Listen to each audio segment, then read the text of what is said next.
Let's cover a little control column rebuild. So here's a picture of my control column as it was still installed in the fuselage. And here it is removed from the aircraft. And this is looking from the front of the aircraft towards the aft. And this is the side of the column that you would see if you were sitting in the pilot seat. Now in this picture you can see the universal joint at the bottom that connects to the yoke itself, and in the top is the pulley where the aileron cable goes through, and you can see a ball in the aileron cable that is held in place with cotter pins.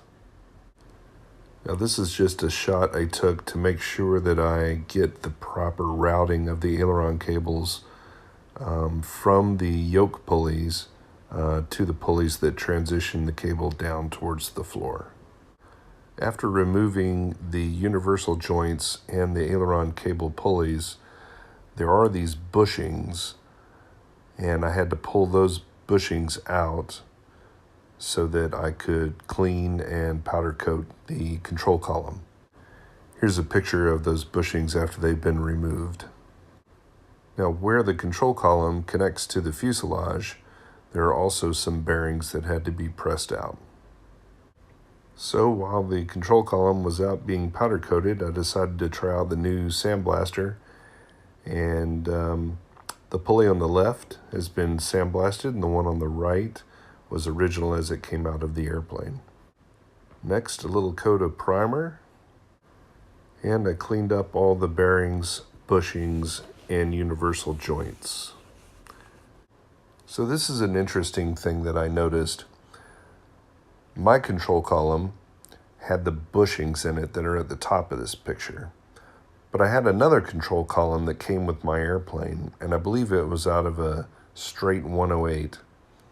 And it actually had a bearing where the aileron pulley and the universal joint went through. So there were two bearings on either side, not a bushing.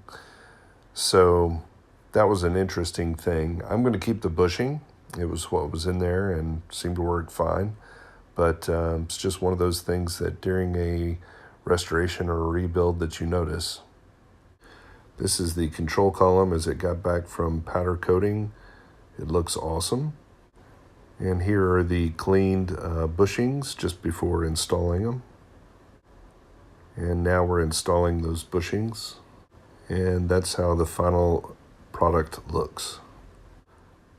Next, it's time to install the aileron pulleys with a little bit of grease. And finally, the universal joints.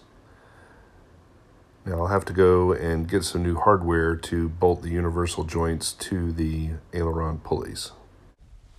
It's coming together, got the hardware in for the universal joints.